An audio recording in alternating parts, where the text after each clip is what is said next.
여러분들이나 저나 이제 다 늙어가는 나이들인데, 늙어가면서 가장 걸려서는 안 되는 병, 희귀질환도 많이 있습니다만 보통 일반적인 질환 중에서 걸리면 절대 안 되는 병이 두 가지가 있다고 그래요. 혹시 아십니까? 중풍하고 바로 이 치매라는 병이라고 그럽니다. 중풍은 자신을 가장 불행하게 만드는 병이 중풍이라고 그래요. 몸을 못 쓰고 일단 뭐 활동에 제약을 받으니까 참 비참하죠.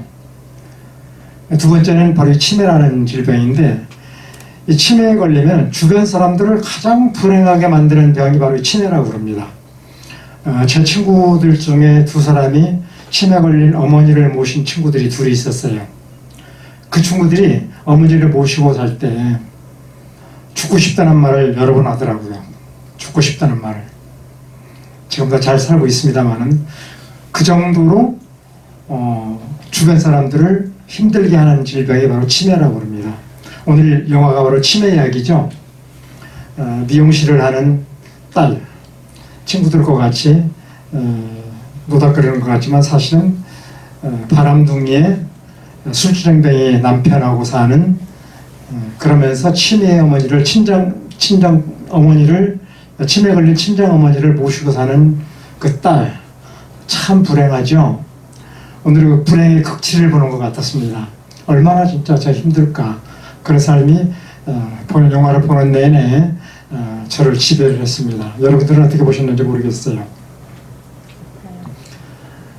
그런데 그 어머니는 치매에 걸리면은 어느 시점에 갇히는 경향이 있는 것 같더라고요. 그래서 현실에서 나타나는 자기 딸인데도 몰라보고, 아들이 찾아가도 누구세요? 몰라보잖아요. 몰라보고 그저 아무데나 가서 자기 시점, 자기가 생각하는 그대로 그냥 노출을 하고 아무데나 가서 행패 부리고 싸우고, 때로는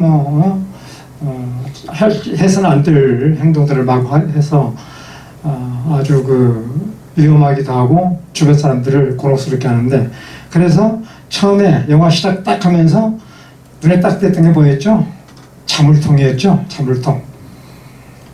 또 마지막 장면에 또 이제 자물통이 또 나오고 그 안에 갇혀있던 어머니가 나오죠.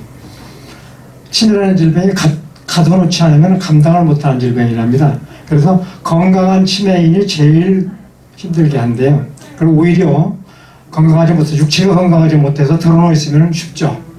그런데 아주 건강하면서 치매에 걸리면 굉장히 힘드는데, 이게 제 주변에서 본 사람인데요. 치매가 꼭 7, 80대 나이 먹어서만 걸리는 게 아니고 30대 초반에 치매 걸린 사람들 제가 봤어요. 30대 초반에 치매를 걸리더라고요.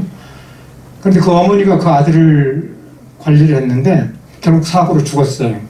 사고로 죽었는데 이건 진짜 지옥이 따로 없다고 그러더라고요.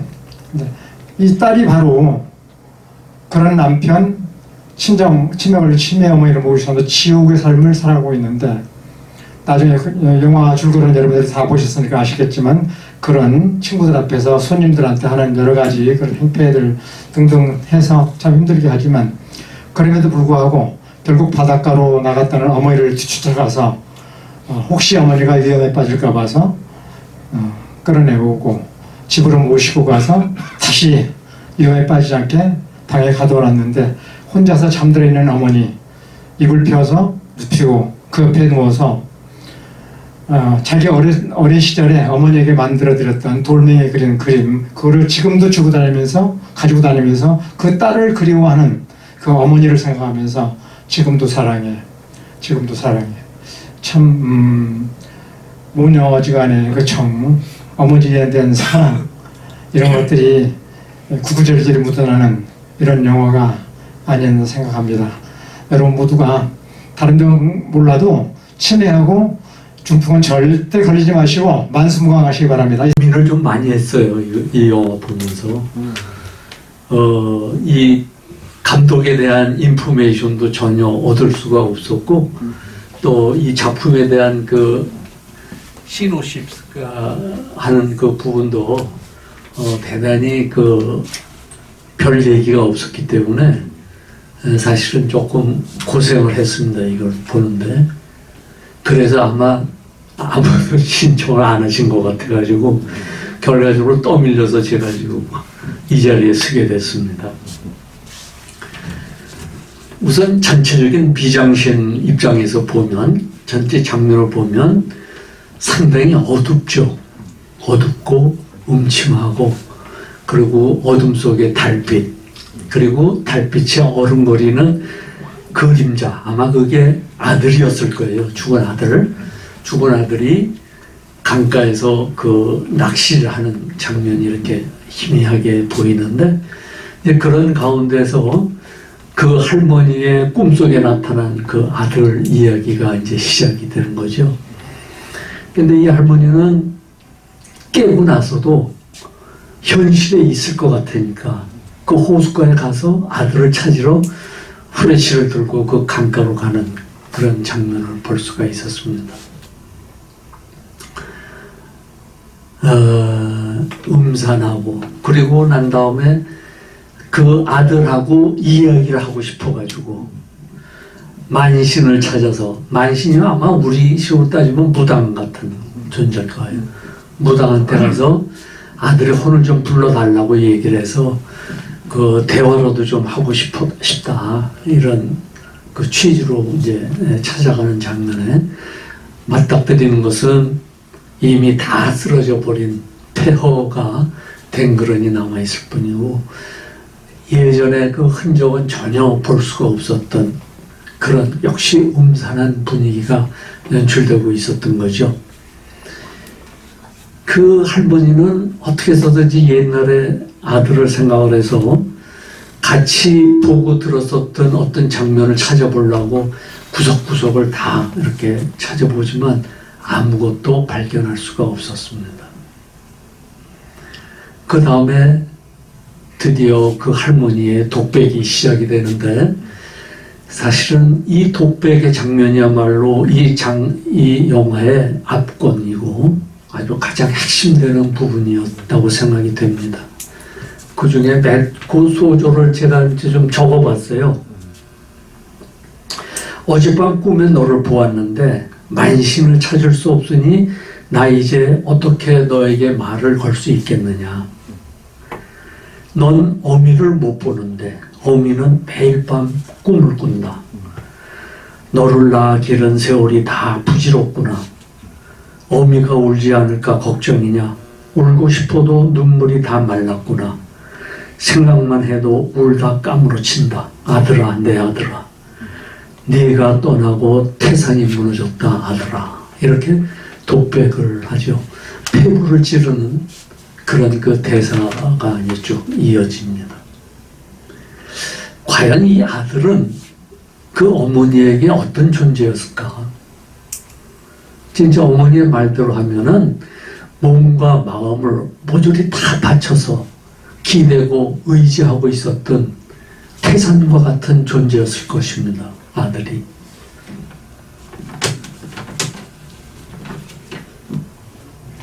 사실상 이 아들이 없이는 그 어머니는 자기 자신의 존재조차 없는 거죠. 아들이 있어야 비로소 자기 존재가 드러나게 되는 그런 모습을 우리가 떠올릴 수가 있습니다. 거기에서 우리는 이 영화의 제목과 관련해 가지고 어떤 힌트를 얻을 수 있을 것 같아요. 어제 나는 달이었다. 이게 무슨 말인가? 사실상 달이라고 하는 존재는 햇빛을 비춰야 비로소 눈에 보이잖아요. 그죠? 달은 스스로 발광을 할 수가 없어요. 빛을 발할 수가 없습니다. 햇빛이 있어야 빛을 발하는 존재. 그러니까 어찌 보면은 이 할머니는 아들이 있을 때 그 아들이 해였고 해가 어머니를 비춰줄 때 비로소 자기가 살아있다는 것을 느낄 수 있었던 거 아니냐, 이렇게 생각을 해볼 수 있습니다. 그러니까 아들의 존재는 그 어머니의 존재 이유이고 바로 존재 그 자체다. 그러니까 부모와 자식 어머니와 아들과의 여기에서 나타난 그 관계는 단순히 관계가 아니고 너와 나 사이에 부모와 자식 간의 관계를 초월해가지고 네가 나고 나가 네가 되는 것이죠. 네가 없으면 내가 없는 것이고 이렇게 되는 것이죠. 말하자면은 태산이 무너진 그 아들의 모습 속에서 자기의 모습은 이 세상에서 소멸돼 버리고만 그런 없는 자기를 참을 수가 없는 것이죠. 어떻게 해서든지 그것을 찾아내야 되는 이런 필생의 그 노력이 필요한 것이죠.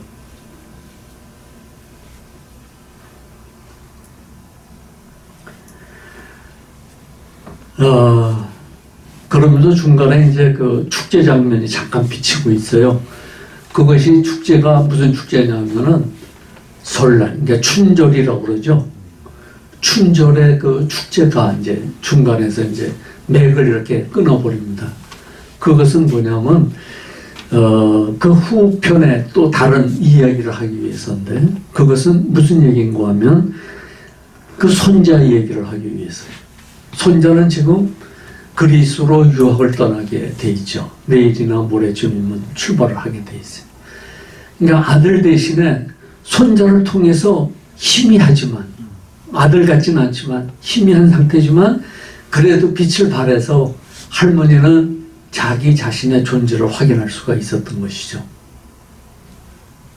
그러고 있는데 그 손주마저 이제 떠나가게 되는데 손주는 이미 그것을 알고 핸드폰을 사가지고 그거를 할머니에게 영상 통화하는 방법을 알려줍니다. 이것은 뭐냐면 나와 할머니 사이에 비록 거리는 멀리 떨어져 있어도 나는 당신의 빛이 될 수 있다고 하는 걸 알려주는 것이죠. 그래서 그 할머니의 존재 가치를 살려주려고 하는 그런 그 애틋한 모습을 보여주고 있습니다. 그리고 마침내 손자가 떠나가고 나니까 역시 또다시 홀로 남은 그 할머니는 그 아들의 영혼이 집안에 들락날락 할 수 있도록 방문을 열어놓고 있어요. 항상 언제든지 혼이 자유자재로 왔다 갔다 할 수 있도록. 그만큼 그 아들에 대한 집념이 그렇게 무서웠던 것이죠. 아들이 살아있을 동안 그 아들이 어제라고 하는 것은 아들이 살아있었던 어제, 바로 그때 나는 환한 보름달이었었다는 것이죠. 나는 달이었다는 거죠.